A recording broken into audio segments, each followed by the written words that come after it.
В эфире телеканала программа «Актуальное интервью». В студии работает Кристина Якупова. Накануне первый заместитель председателя Комитета Госдумы по экологии и охране окружающей среды Николай Валуев прибыл в Якутск с миссией по восстановлению Якутии после лесных пожаров. Сегодня Николай Сергеевич – гость нашей студии. Николай Сергеевич, здравствуйте. Здравствуйте, Кристина. Вы пообщались с волонтерами в селе Бяскюэль. Да. Как вы думаете, необходимо ли в России создание общественного движения по борьбе с пожарами? Мы действительно в самом уже палаточном городке очень плотно поговорили на эту тему. Перед тем, как приехать в само село, мы сначала посетили палаточный городок для того, чтобы выслушать, что думают сами волонтеры об этой идее, их руководители. Надо отдать должное, все-таки молодежка ОНФ сегодня – это такой уже хороший мем, который превратился в лозунг молодых людей, кстати, с которыми я летел как раз в Якутск из Москвы. Прилетело не меньше 75 молодых людей, девушек, парней, конечно, больше, безусловно. Все-таки условия полевые, вполне понятно. Приехали со всей страны, были ростовчане, были ребята и с более близких районов России. Это Дальний Восток был, Забайкальский край, Узбасс, Сибирь в целом была тоже представлена. И, конечно, они высказали мнение о том, что подобная практика уже для них вполне не нова. Многие из них являются студентами, фактически проходящими здесь, в таких вот полевых условиях, практику по специальности, потому что это не только строители, это и врачи, это и другие профессии, которые столь необходимы сейчас для восстановления республики после масштабных пожаров, которые бушевали весной, летом этого года.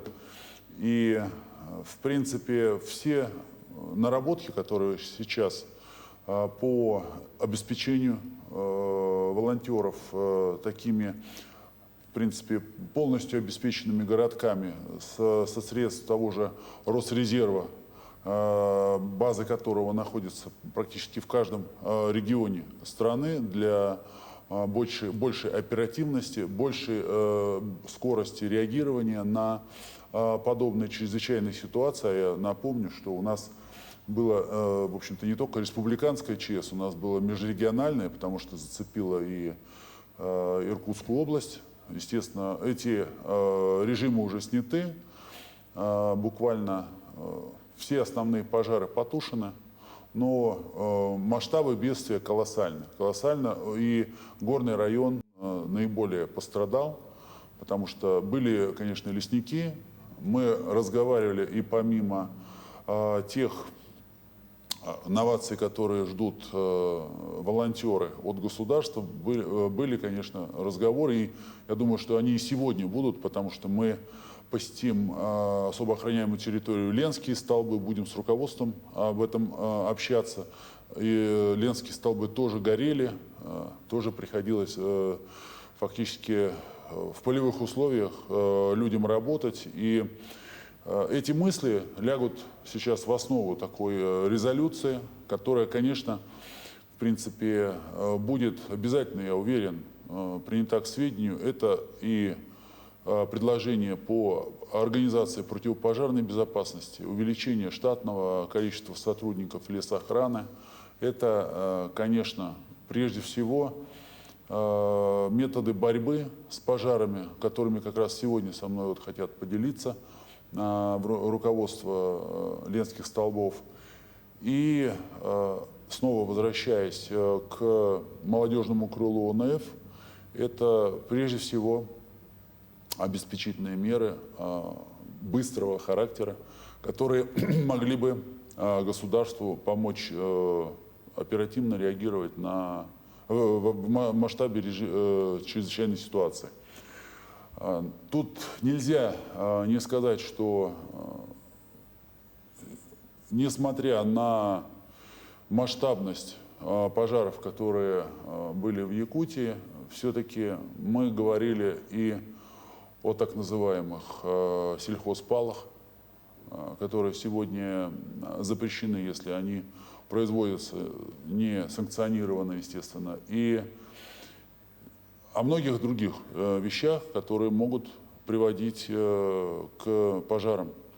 Но сами лесники, сами специалисты лесного хозяйства, которые вот вчера присутствовали в Горном районе, все в один голос говорят, что, безусловно, человеческий фактор хоть и присутствует, но беспрецедентная жара, которая, ну, местные вообще не помнят на памяти, просто самых вот старожилов, они не могут припомнить такой жары, конечно, это сухие грозы. И, в принципе, вот как раз борьба с сухими грозами и вызывание искусственных дождей сейчас должны стать такими основными реперными точками для борьбы с возможными пожарами в будущем. Потому что режим, ну, скажем так, мы видим, что меняется климат, глобально меняется. И если в одной части Российской Федерации прошли огромные такие очень серьезные ливни, масштабные подтопления произошли, и волонтеры работают и там, и сейчас работают по ликвидации последствий ЧС, то в других частях, наоборот, засушливое лето, крайняя жара привела вот к таким масштабным пожарам. Что нужно сделать на уровне правительства, чтобы не допустить вот пожаров такого масштаба? То есть ведь они не только в Якутии у нас происходят. Авиалесохрана должна быть еще доукомплектована средствами, в том числе и специализированной техникой, самолетами.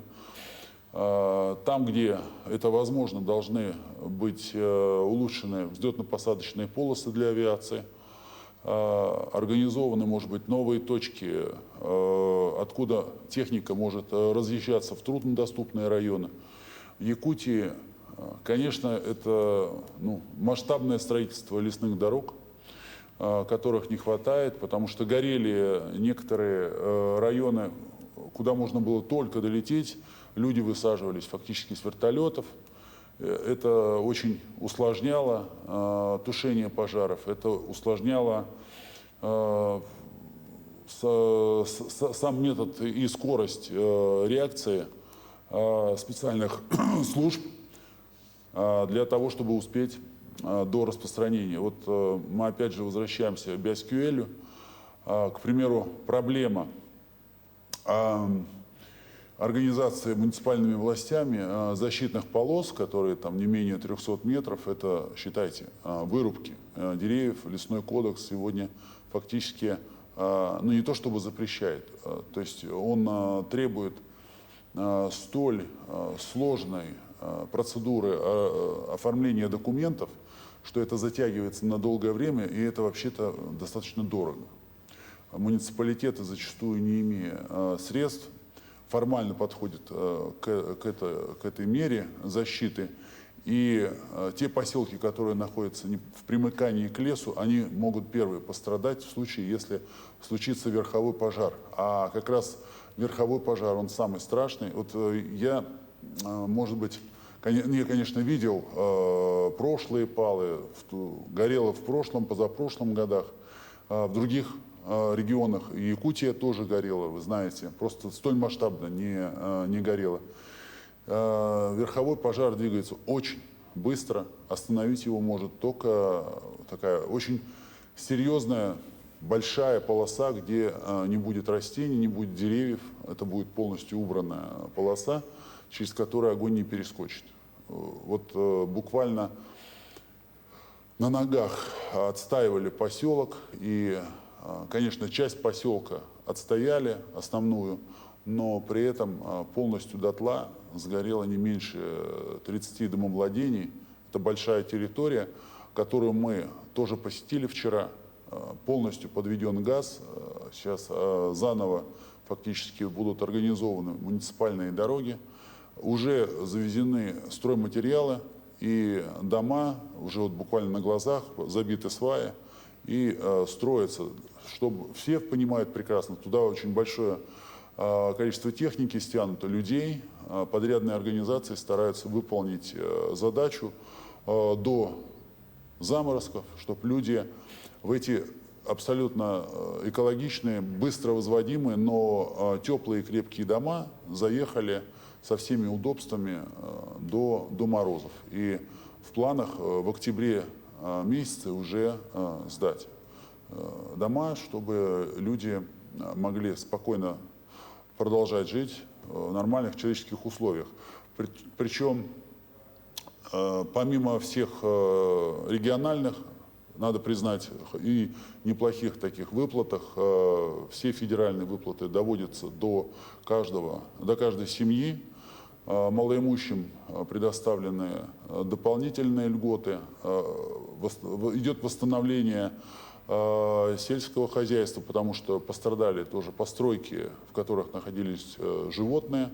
Загон сейчас практически заново там делается. И, конечно, когда люди будут заезжать, у них не возникнет вопроса там, с водой, электричеством или газом. Это очень важные вопросы, которые будут обязательно решены в срок, потому что природа не терпит. Вот уже этой ночью было достаточно прохладно, еще до заморозков остались буквально считанные дни. Все условия временного проживания, они созданы. Также, еще раз повторяю, полностью все деньги, все выплаты, положенные жителям, они будут и уже доводятся, и будут сполна, в полном объеме доведены. А должна ли измениться методика выделения федеральных средств на противопожарную защиту? Сама методика, она есть, я бы не сказал, что она какая-то ущербная. Нет. Скорее, безопасности, тушения самих пожаров, как и с организацией таких масштабных строек, как спортивные объекты. Якутия не исключение. Я бы хотел сказать, что в федеральном центре прекрасно знают о запросах Республики Саха-Якутия по обеспечению спортивных объектов. Еще в 2013 году, когда я приезжал в составе комитета по спорту и молодежной политике, многие национальные виды спорта, которые культивируются в Якутии, были внесены в общефедеральный реестр видов спорта, стали получать совершенно другое финансирование, развиваться. И, что немаловажно, спортсмены получили возможность получать звания. То есть кандидат мастер спорта. Это достаточно серьезное подспорье в части популяризации национальных видов спорта. Вы вчера побывали в селе Бердыгестях Горного района. И какие вот у вас впечатления от посещения ДЮСШ имени Агеева? Ну, на самом деле, не только это село, мы Бяскюэль еще Горного района посещали. Поэтому у нас сначала с Бердыгестяка начиналась наша поездка. В принципе, достаточно долго туда ехали. Но, тем не менее, посетили спортивные объекты, которые были построены вот к недавним играм. Я с интересом выслушал, как это в Республике Саха-Якутия происходит в части не только самого строительства, но и подготовки к таким играм.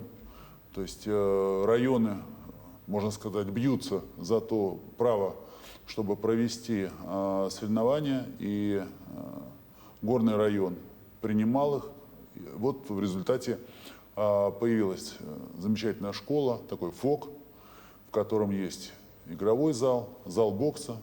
То есть боксеры обрели абсолютно точно новый зал, где могут заниматься абсолютно в других условиях, нежели это было до постройки.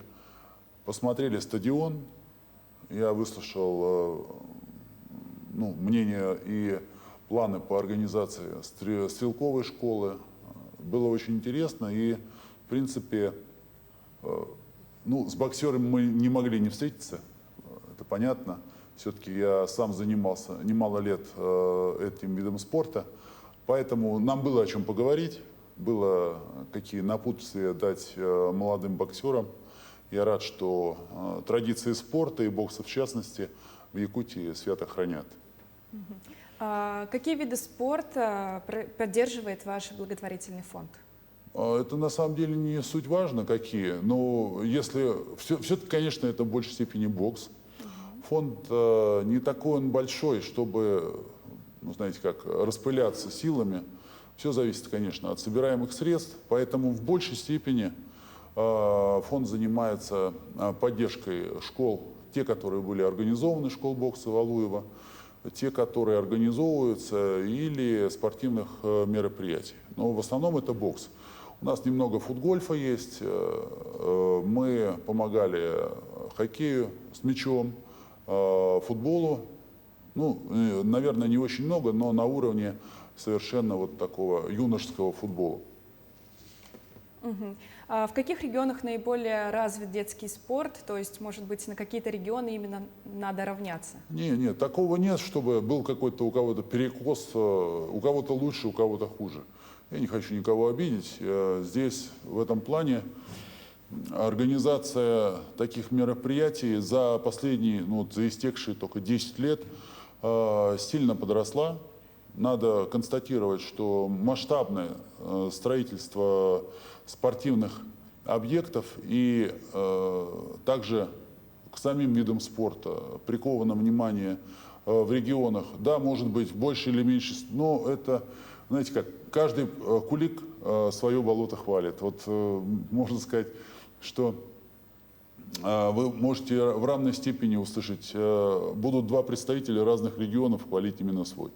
Это нормальная абсолютно история, и все зависит от того, есть ли куда ходить заниматься. Вот, наверное, вот это очень важно. Николай Сергеевич, спасибо, что пришли к нам в студию, ответили на наши вопросы. Спасибо. Гостем сегодняшней программы был Николай Сергеевич Валуев. Оставайтесь на нашем телеканале.